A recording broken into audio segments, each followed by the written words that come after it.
Glória a Deus, a nossa expectativa está no Senhor, é Ele quem nos supre em todas as coisas, Ele é o nosso provedor em todas as coisas, amém, queridos? Oh, glória, aleluia, maravilhoso, maravilhoso. Bom dia, você já deu bom dia para o seu irmão aí? Amém, glória a Deus. Ai, ai, vamos conversar, né, gente, que o assunto é longo. Amém. Tá legal aqui o som, gente? Tô ouvindo um ecozinho, assim. Então, a gente está falando sobre sexualidade, amém? Estamos num seminário sobre sexualidade. Sexualidade à luz da Bíblia, amém, queridos? Então, assim, nós vamos falar com base na Bíblia, aquilo que nós cremos com base na Bíblia. Não podemos falar diferente disso. E, assim, normalmente, quando a gente vai falar de sexualidade à luz da Bíblia, as pessoas já ficam logo pensando assim, né? Não sei se você pensou, mas muitas vezes já vi situações assim. Ah, vai falar de homossexualidade. Porque homossexualidade é pecado. De fato, queridos, a gente vai tocar nesse assunto também. Mas a Bíblia, a palavra, ela confronta comportamentos homossexuais e comportamentos heterossexuais, sabia? Tem uma ministra que eu gosto muito que ela fala assim, ser heterossexual não cobre multidão de pecados. Porque a pessoa pensa assim, eu sou hétero, beleza. Está resolvido não, queridos. Na verdade, a Bíblia confronta mais os héteros. A gente vai ver situações aqui em que é colocado, e em toda a Bíblia a gente vê isso acontecendo. A gente vê homens e mulheres de Deus, né, basicamente, quando se fala em Velho Testamento, Velha Aliança, aparecem mais homens, né? Então, a gente vê homens de Deus pecando sexualmente. Então, é algo que a gente precisa ter cuidado, amém? Glória a Deus por isso. E, assim, como a gente está falando em base bíblica, a Bíblia, queridos, a palavra de Deus, eu confio que a palavra de Deus é a verdade. Eu confio que a Bíblia é a palavra de Deus. E que a palavra de Deus é a verdade e me guia em toda a verdade. Então, eu vou me esforçar, eu vou fazer a minha parte.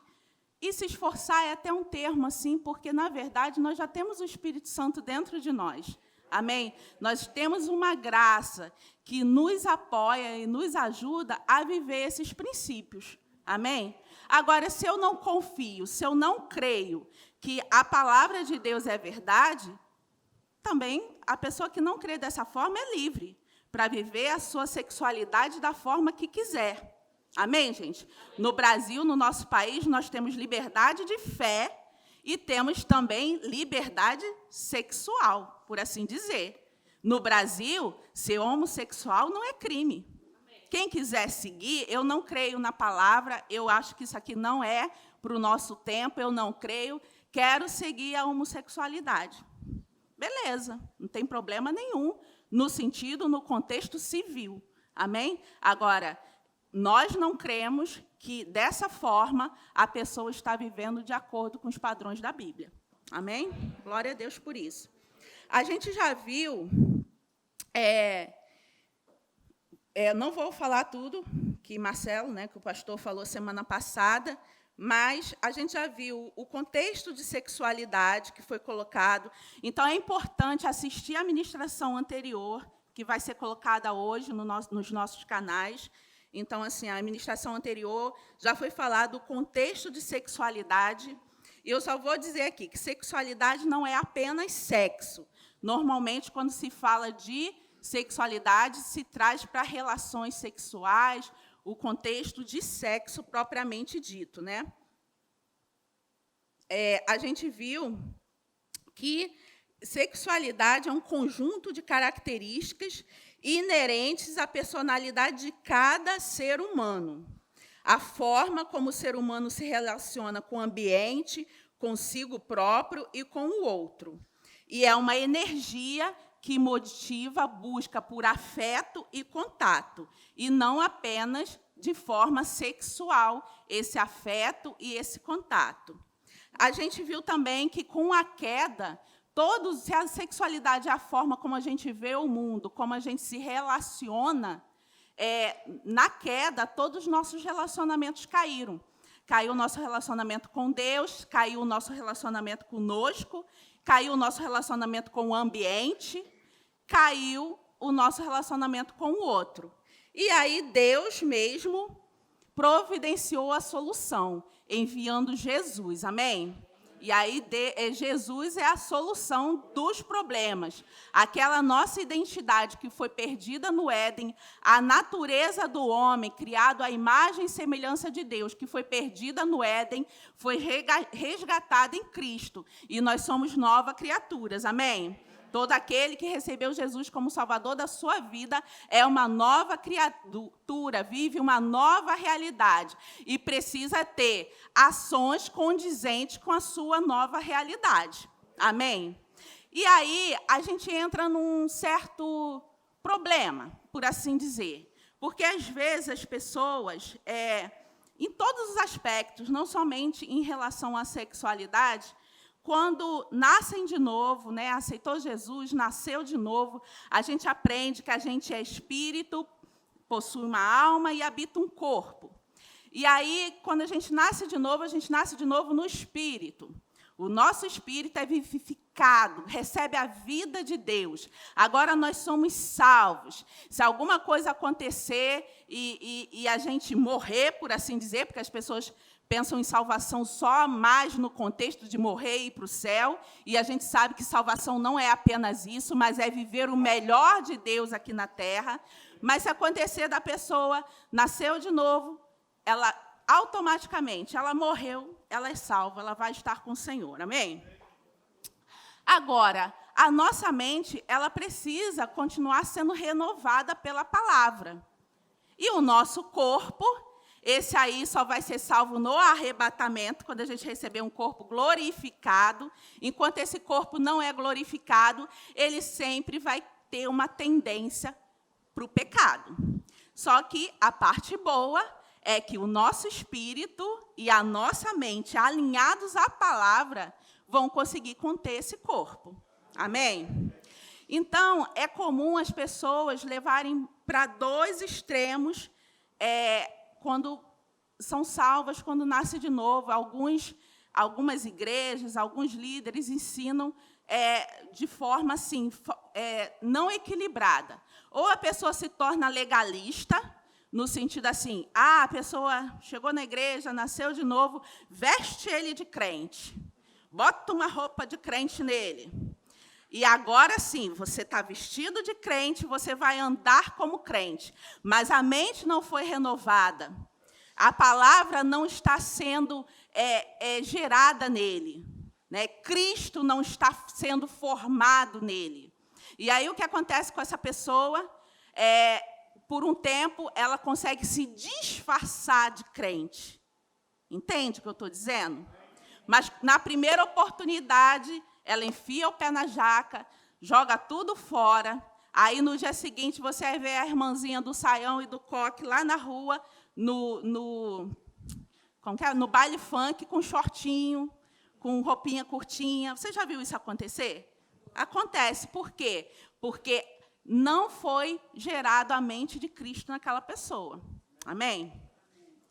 Outro extremo é dizer assim, não, beleza, você é salvo, Cristo já pagou por você todos os seus pecados, então você pode andar de qualquer maneira que nenhuma condenação há para quem está em Cristo Jesus. Né? Então, você pode fazer o que quiser, é outro extremo. E nós trazemos isso para o equilíbrio. A gente andar no meio da estrada, a gente andar no caminho da graça, que a gente vê que a mesma graça que nos alcançou e nos salvou, porque de nós mesmos nós não tínhamos condições de ser salvos, é a mesma graça que nos dá condição de viver em santidade. Amém? E, para mim, sobrou essa parte, né? Porque o pastor falou assim, semana passada ele ministrou sobre a importância do novo nascimento, que o novo nascimento, receber a vida de Deus, é a solução dos nossos problemas, e, de fato, é. Nós não podemos andar, viver no melhor de Deus, viver como Deus planejou que o ser humano vivesse, de viver a comunhão que o Senhor planejou desde o princípio, se a gente não nascer de novo. Isso Jesus já disse lá para Nicodemos, né? Necessário vos é nascer de novo. Amém? Agora, depois que nasceu de novo, qual é esse processo? Vamos lá em 2 Coríntios 5:17, nova versão transformadora, Flávia, que diz assim: logo, todo aquele que está em Cristo se tornou nova criação. A velha vida acabou e uma nova vida teve início. Amém? Eu gostei do que Marcelo falou semana passada, que ele disse assim, na verdade, a gente fala assim, entregue sua vida para Jesus, mas, na verdade, a gente entrega a nossa morte e recebe a vida dele. Isso foi maravilhoso. Eu amei ouvir isso. Então, nós entregamos a nossa morte e recebemos a vida dele. E aí vem a pergunta. Então, quem nasceu de novo, pode acontecer de uma pessoa nascida de novo ainda andar em velhas práticas, cometer pecado? Né? Então, aí começa a nossa ministração. Aí começa o nosso tema de hoje. E, de fato, queridos, eu já antecipei aqui algumas coisas. De fato, acontece. Porque, dentro desse processo, o Igor também é maravilhoso, que as ministrações elas vão ficando interligadas, né? E o Igor teve um tema livre na quinta-feira, e ele falou sobre santificação e santidade. E ele falou exatamente isso, você é salvo automaticamente, agora desenvolver a prática da santificação, viver uma vida em santidade é um processo. Eu falei, epa, está já pegando um pouquinho do que eu ia falar. Maravilhoso. Olha o que diz lá em 1 Coríntios 1:2, NVI, Flávia.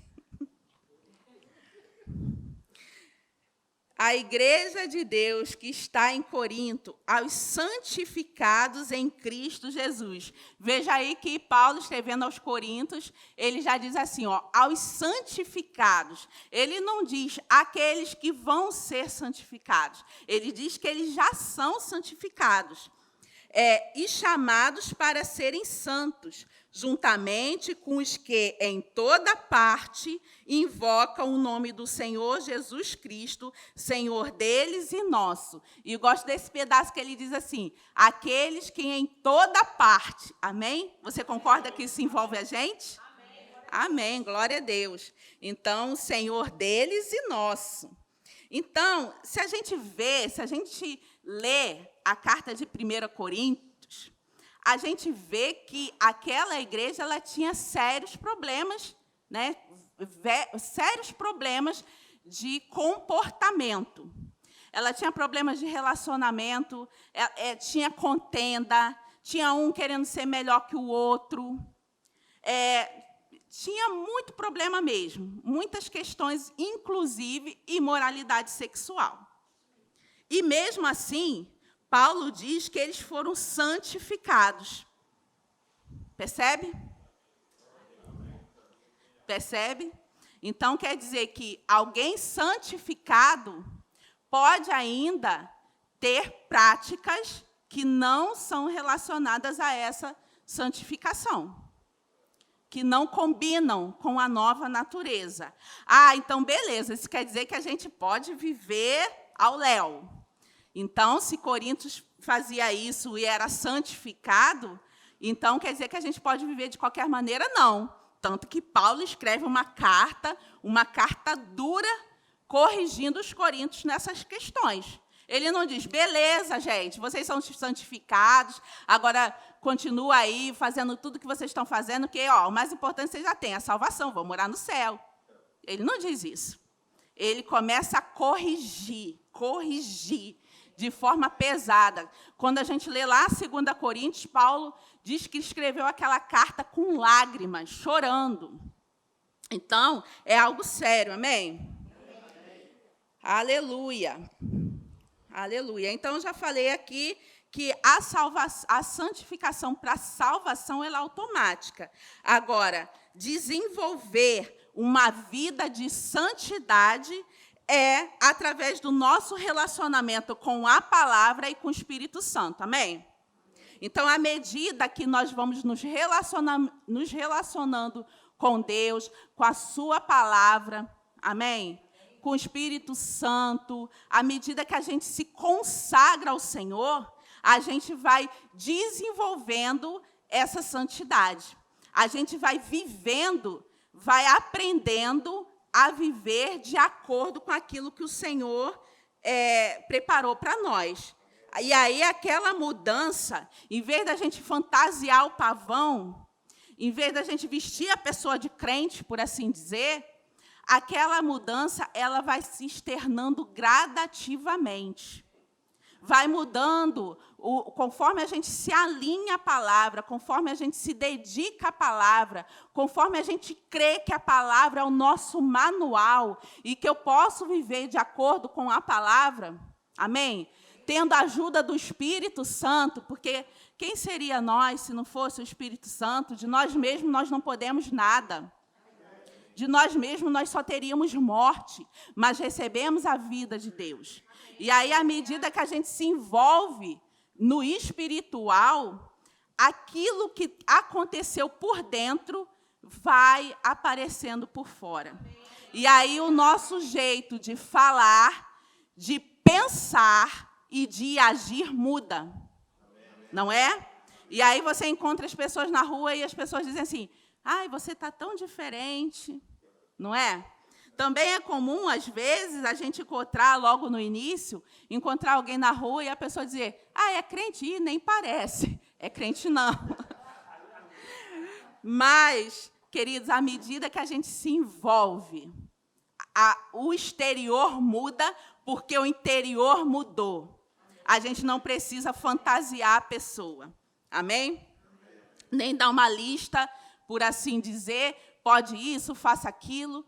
Não. É lógico que tem alguns preceitos que a gente precisa seguir para o nosso próprio bem, para a nossa própria segurança, né? Olha o que diz lá em Tito 2,11. Tito 2,11, NVI.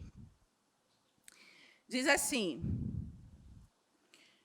porque a graça de Deus se manifestou salvadora a todos os homens. Ela nos ensina a renunciar à impiedade e às paixões mundanas, e a viver de maneira sensata, justa e piedosa nesta era presente. Então, a gente vê que a mesma graça que se manifestou salvadora a todos os homens, também, nos ensina a renunciar. Então, existe renúncia, amém, queridos? Na vida de santidade, existe renúncia. Agora, a graça, ela me ensina isso. A graça me capacita a viver isso. O que eu não posso ter é uma mente engessada, é uma mente alinhada com as coisas do mundo, que não vai me permitir ter essa mudança. Se eu pensar, é assim mesmo, todo mundo faz, isso é normal. Se eu ficar meditando no que está falando na televisão, o que está sendo mostrado nas novelas, o que está sendo mostrado nas séries, se eu ficar me alimentando com aquilo ali, né, a fé vem pelo ouvir e ouvir a palavra de Deus. Agora, a incredulidade vem por ouvir, queridos, essas mazelas aí. As pessoas mudam. E vocês acham que o diabo investe nessas coisas por quê? Tanto investimento para toda hora estar na televisão, coisas na televisão, na internet, coisas contrárias à vontade de Deus, o quê? Para ir mudando a mente das pessoas e transformando culturas. Mas a nossa cultura é a cultura do céu, amém? Aleluia, Deus é bom em todo tempo. Aleluia. Vamos lá em 1 Coríntios 6, versículo 9, a partir do versículo, a gente vai ler do 9 ao 11. Esse eu não anotei o que é não, Flávia. Eu creio, não sei não, eu acho que é NVI. Enfim, 1 Coríntios 6, 9, diz assim: Vocês não sabem que os injustos não herdarão o reino de Deus? Não se engane, aqueles que se envolvem em imoralidade sexual e adoram ídolos, cometem adultério, se entreguem a práticas homossexuais, são ladrões, avarentos, bêbados, insultam as pessoas ou exploram os outros, não herdarão o reino de Deus. Alguns de vocês eram assim. Olha o que Paulo diz, no passado. Alguns de vocês eram assim, mas foram purificados e santificados, declarados justos diante de Deus, no nome do Senhor Jesus Cristo e pelo Espírito do nosso Deus. Fecha a porta, Solange. Ninguém sai correndo, porque se você olhou e falou assim, epa, mas eu não era assim, não. Eu acho que eu não sou crente, não. Eu não sou crente, não. Não, queridos. Não, nenhuma palavra que sai daqui é para condenação. Amém? Glória a Deus. Paulo não está jogando ninguém no inferno. Ele não está jogando ninguém no inferno. Mas ele diz assim aos coríntios que os injustos não herdarão o reino de Deus. Por outro lado, ele diz que eles são justos, comprados por bom preço. Amém? Então, mais uma vez, se a gente decorrer o texto, a gente vai ver que, na verdade, o que ele está dizendo é que pessoas justas, justificadas, compradas por bom preço, a quais o corpo pertence ao Senhor, ainda, de repente, podem incorrer nessas práticas. Mas ele vai dando instruções. Não faça dessa forma. Vocês não devem fazer dessa forma. Amém, gente? Então, existe uma diferença, não é dizer, está fazendo isso, então não herdarão o reino. Até porque, queridos, o reino de Deus é o quê? O reino de Deus não é comida nem bebida, mas justiça, paz e alegria no Espírito Santo. Amém? Nós recebemos esse reino no Espírito, ele vem matar a nossa sede espiritual. Amém? Agora, vamos lá, ainda voltar para o texto aqui. Aleluia. Então, Paulo mostra a nossa velha natureza, injustos, e a nossa nova natureza, purificados, santificados e justos. Eu gosto desse texto também, queridos. Às vezes as pessoas têm um preconceito, têm medo de ministrar sobre esse texto, porque fala assim, vai falar dessas coisas e as pessoas vão ficar tristes.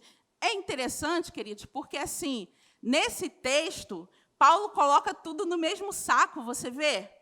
Que ele bota assim, ele bota aqueles que praticam homossexualidade, imoralidade sexual, cometem adultério, mas ele fala também dos avarentos. Avarento, crente avarento. E você acha que não tem? O crente que, como se fala, mergulha na Baía de Guanabara com Sonrisal, chega do outro lado, em Niterói, e está lá. Eu não vou dar dinheiro, não. Né? Avarento, ele fala dos avarentos. Ele fala dos que insultam as pessoas. Porque aí o heterossexual, marido de uma só mulher, está olhando e falando assim, beleza, estou fora. Mas o texto diz não. Insultam pessoas. Tem esse negócio aqui. Não vou falar, vou falar. Depois cortem. Aí, bota lá na internet, né? Não tem aquele político lá? Ladrão. Aí os crentes lá chamando os outros de ladrão. Insulta a pessoa. Aleluia! Está dentro do saco, irmão.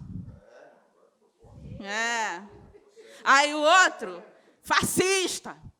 Está dentro do saco, irmão. Aí o outro, mito, idólatra. Está dentro do saco? Tudo dentro do saco. Percebe aí? Percebe aí? Mas vamos voltar. Fala de outras situações. Então, Paulo coloca tudo dentro do saco e ele fala assim, vocês eram assim, mas foram justificados, mas foram santificados, mas foram purificados. Então, vamos viver agora uma vida de acordo com aquilo que já aconteceu por dentro? Amém? Ele não está dizendo, já que está fazendo isso, vai para o inferno. Não, ele está dizendo, então, vamos viver uma vida de acordo com aquilo que já aconteceu por dentro. Amém, queridos? Glória a Deus. Aleluia. Aleluia. E a gente vê lá, né, conflitos entre irmãos, processos judiciais. Ele fala de maldizentes, insultadores, que a gente falou aqui. Amém? Então, ele confronta práticas dentro da questão da sexualidade. Ele confronta práticas homossexuais e práticas heterossexuais. Concorda? Então, ele traz a consciência da nossa nova natureza para despertar mudança de comportamento. O ideal, queridos, é que a gente nunca foque no comportamento. A pessoa é assim, então é injusto. A pessoa é assado, entende? A gente não deve focar em comportamento. O comportamento ele vai mudar conforme a natureza já mudou e conforme a renovação da mente pela palavra. Amém? Olha, Paulo continuando lá, em 1 Coríntios 6,13, ele diz assim, vocês, contudo, não podem dizer que nosso corpo foi feito para imoralidade sexual. Ele fala de coisas naturais, ele fala assim, a comida é para o estômago é para a comida, coisa natural, amém? Natural, né? Todo mundo sabe, a gente come, vai para o estômago, enfim. Mas ele diz assim, contudo, vocês não podem dizer que o nosso corpo foi feito para imoralidade sexual. Então, ele está dizendo assim, isso é natural. A comida ir para o estômago é natural. Agora, o corpo do crente ser feito para a imoralidade sexual não é natural. Não condiz com a sua nova natureza. Amém? Ele foi feito para o Senhor. E o relacionamento que o Senhor tem conosco inclui o nosso corpo. Amém? Então, por mais que a gente foi renovado no espírito, a mente está sendo renovada e o corpo só vai ser transformado no arrebatamento, o relacionamento que nós temos com Deus inclui o nosso corpo. Amém? A gente não pode andar por aí espírito. Não tem legalidade para um espírito andar sobre a terra. Até Jesus, quando veio, corpo me preparaste, precisou de um corpo. Até o diabo, quando veio tentar, precisou de uma serpente, não é? Amém. Então, o nosso corpo é para glorificar o Senhor. Amém. E lá vocês podem ler o texto inteiro em casa, que está falando exatamente disso. Ele fala de tudo aquilo, mas depois ele foca nas questões da imoralidade sexual. E aí, se vocês lerem, mas o texto é longo, a gente não vai ler aqui. Lá em 1 Coríntios 18, ainda, no 6, no verso 18, ele diz assim, fujam da imoralidade sexual. Nenhum outro pecado afeta o corpo como esse, pois a imoralidade sexual é um pecado como contra o próprio corpo.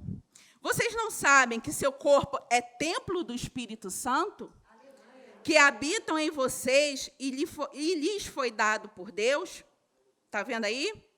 Então, a gente vê exatamente isso. O nosso relacionamento com Deus inclui o nosso corpo. E o que a gente vai fazer com o nosso corpo? Amém? Glória a Deus. Eu até citei aqui, mas eu anotei o versículo, Romanos 14, 17. Pois o reino de Deus não é comida nem bebida, mas justiça, paz e alegria no Espírito Santo. Cristo veio saciar a nossa fome e sede que nós tínhamos no nosso espírito. Amém, queridos? E uma coisa interessante é que a fome e a sede no espírito, quando a gente está com fome e sede espiritual, a tendência é a gente buscar saciar essa sede em determinadas coisas. Só que essa sede ela só pode ser saciada em Cristo. Amém? Mas, por desconhecimento, muitas vezes, a gente procura matar a nossa sede em outros lugares. Mas, agora que nós temos uma nova natureza, nós sabemos qual é a fonte que pode matar, que sacia a nossa sede. Amém? A gente vê isso acontecendo lá com a mulher samaritana. Lembra da mulher samaritana? É um dos textos que eu mais amo na Bíblia, queridos. É o texto da mulher samaritana. Deixa eu beber uma água aqui.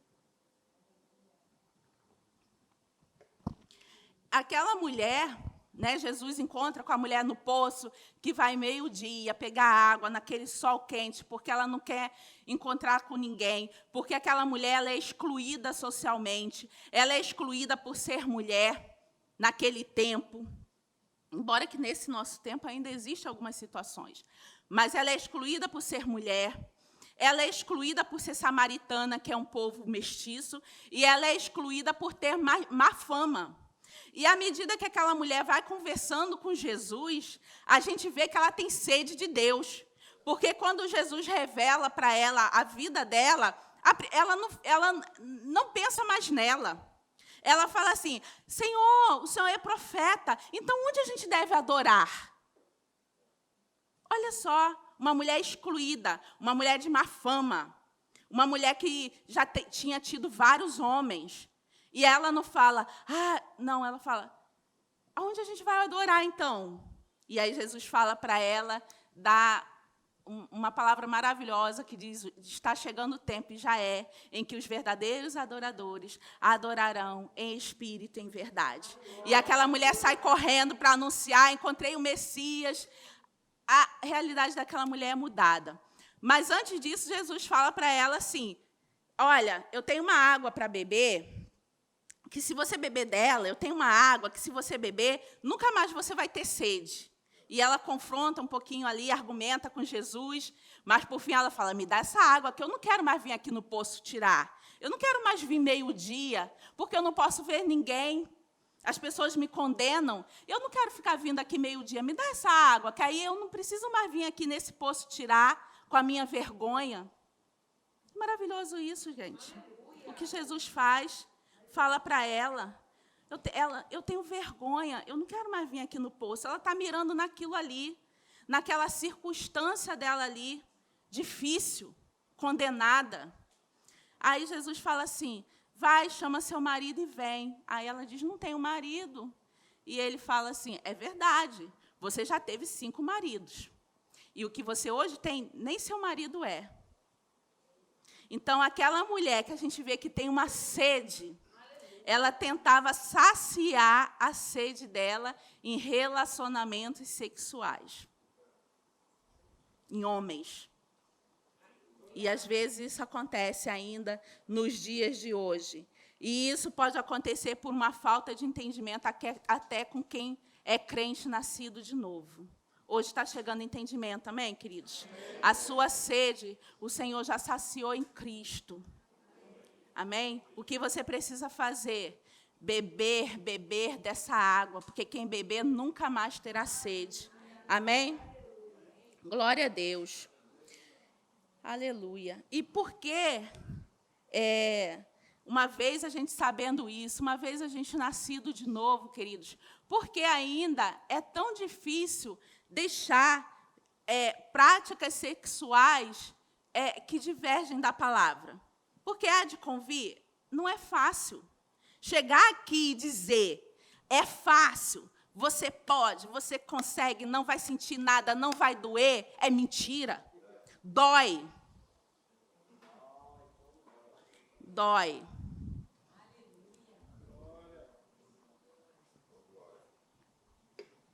Então, mas por que é tão difícil? E eu anotei algumas situações aqui que tornam mais difícil ainda. Primeira coisa, são crenças baseadas na cultura mundana e não na palavra de Deus. Porque se eu creio que a palavra de Deus é o manual do Criador, se eu creio que ela é a verdade, que eu vou andar nela, eu vou meditar nessa palavra dia e noite, amém, queridos? Vai ser mais fácil. Agora, se eu fico assim, será? Eu estou naquela condição que Eva estava. Fácil de cair, fácil de ser enganada. Porque o Senhor, o Satanás chegou para ela e disse, não foi assim que Deus disse? Né? E ela, não foi assim, mas aí inventou um pouquinho mais, Eva, né? Não, o Senhor disse assim, ó, não comereis nem toqueis. Então, a gente se coloca numa situação, por causa das crenças mundanas, numa situação mais difícil de mudar a nossa mente. Amém, queridos? Outra coisa importante, queridos, é que tanto solteiros como casados, e estou falando de heterossexuais, passam por desafios sexuais, amém? O casamento, ele é uma bênção, abençoado pelo Senhor desde o início, desde Gênesis, e é a forma, sim, bíblica, voltamos ao manual, é a forma bíblica de viver uma atividade sexual. Viver ativamente, sexualmente, no padrão bíblico, é dentro do casamento. Amém? Agora, quer dizer que ser casado resolve todos os meus problemas? Às vezes até piora, queridos. É bom aqui que a gente achata o povo, porque eu vou casar. Não, às vezes até piora. Eu gosto de pensar assim, veja só, se o meu desejo sexual é um problema para mim, se eu não consigo controlar o meu desejo sexual, como que eu vou lidar com o desejo sexual de outra pessoa? Porque em 1 Coríntios 7 diz assim, o seu corpo, mulher, não pertence a você, mas o marido. Aí o marido, marido, o seu corpo não pertence a você, mas a mulher. Olha que situação. Agora, se eu não consigo me controlar, e agora o meu corpo pertence ao marido. Aí o marido não pode se controlar, o corpo dele pertence à mulher. Precisa de entendimento. Precisa os dois quererem. Amém? Eita. Pensa, quem é solteiro, pensa um pouquinho. Amém, querido? Então, do ponto de vista bíblico, a gente está falando de Bíblia, como o relacionamento sexual dentro de um casamento heterossexual, do ponto de vista bíblico. Amém? A gente vê isso lá em Gênesis 2, 24. Né? Por isso, Deus criou o homem e a mulher, né? Os abençoou, tudo aquilo. E aí tem aquela versão, né? Como que fala? E serão ambos uma só carne. Né? Adão profetiza isso. Né? Adão, quando vê a mulher, ele fica tão empolgado que ele fala assim, por esta razão, o homem vai deixar a mulher, não, vai deixar pai e mãe, não é assim? Adão, empolgado, vê a mulher, vê Eva, por essa razão, vale a pena, por essa razão, o homem deixará pai e mãe, se unirá à mulher, e os dois serão uma só carne, amém? Então, isso aí é o padrão bíblico de casamento. Amém? Então, não é condenação, como eu já falei aqui, queridos. A gente, inclusive, assim, aí volta para a cultura do mundo. Na cultura do mundo, qual é? O casalzinho começou a namorar, né? Rapidamente estão dormindo junto. É a cultura do mundo. É ou não é? E é natural, e é normal para o mundo. Anormal para o mundo é quando uma moça chega, um rapaz, amém? Porque não é só para a mulher, uma moça ou um rapaz chega e fala assim, eu estou me guardando no Senhor para o meu futuro esposo ou para a minha futura esposa. Oh, isso é escândalo. As pessoas não acreditam. O que era para ser o normal, virou anormal. O que era para ser comum, virou incomum. Né? E, às vezes, a gente vê as pessoas, a gente fica admirado, até eu fico admirado. Até eu fico admirada, às vezes conheço pessoas, queridos, que não são evangélicas. E chega e fala assim, não, eu estou me guardando para o meu casamento. Até eu fico admirada. Isso existe ainda, glória a Deus por isso. Porque o mundo ensina de outra forma. Agora, se eu cheguei nessa situação, queridos, o que eu vou fazer? Eu vou alinhar o meu comportamento à palavra, amém? E por mais que viver em santidade seja um processo, tem situações que a gente tem que fugir. E a imoralidade, dentro do padrão bíblico, esse comportamento está dentro de imoralidade sexual. Imoralidade sexual é tudo aquilo que não é feito dentro de um casamento. E algumas coisas que são feitas dentro do casamento também. Amém? Então, eu vou falar sobre essas algumas coisas daqui a pouco. E aí, o que eu vou fazer? Seguir o que Paulo falou, fuja da imoralidade. Não é aquela situação, porque o crente é interessante, né? A gente sempre fala, o crente, situações que a palavra fala para fugir, ele quer resistir.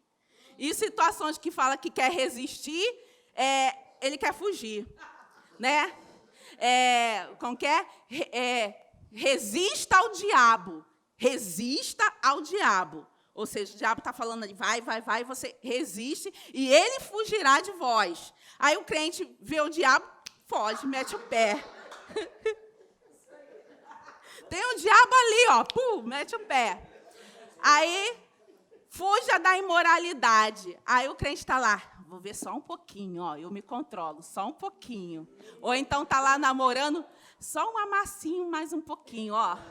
Vamos só dormir juntinho, só dormir juntinho. É fugir, querido. Não se coloca em lugar de tentação, amém? Aleluia. Glória a Deus. Então, a gente vê... Agora, eu também não gosto, por assim dizer, né? Claro que Paulo diz lá em 1 Coríntios 7, ainda ele diz, né? Olha, se vocês não podem se conter, se casem. Mas avalia bem, queridos. Não casa só para ter sexo, não. Pode ser uma decepção. Pode ser uma decepção. Tem uns casados aí que falam, casou para ter sexo, coitado. Nunca mais viu. E o namoro cristão, queridos, é com a intenção de casar, mas não propriamente para casar. Namorou, agora tem que casar. Não. O crente, ele começa a namorar e pensando, não, eu vou namorar, conhecer essa pessoa, não biblicamente falando, conhecer o que ela pensa, saber se os planos dela se alinham aos meus, e então a gente casa. Ou então, não, é uma boa pessoa, é crente no Senhor, mas nossos planos não combinam, não vou casar. Então, namoro é pensando em casar, mas não propriamente vai acontecer o casamento, amém? E digo mais, quando não aconteceu o casamento, não sai da igreja não, queridos. Porque o povo tem essa mania também, o crente é misericórdia, né? Tinha que se estivesse escrevendo agora, 1 Coríntios, escrever, e não sai da igreja não. Ai, Jesus é bom em todo tempo. Tem pessoas também, queridos, que não são chamados para o casamento. não vão viver bem, felizes, plenos, solteiros. Então, não fica perturbando o irmão solteiro da igreja, não. Vai casar quando? Vai arrumar namorado quando? Não é da sua conta. Amém? Ele não é obrigado, ela não é obrigada. Aleluia.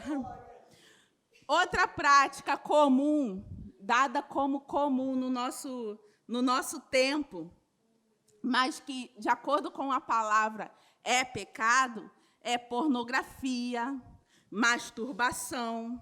A gente já viu, né? Tem uma ministração sobre pornografia, procura lá no nosso canal. Mas eu vou ler um texto de Jesus aqui, que diz assim, Mateus 5, 27. Eu acho que é versão Ara, não tenho certeza. Ouviste o que foi dito, não adulterarás. Amém? Adulterar, todo mundo já sabe que não deve mesmo, amém, querido? Já preciso falar aqui, o crente não deve adulterar, pelo amor de Deus, né? Nem lá no mundo isso é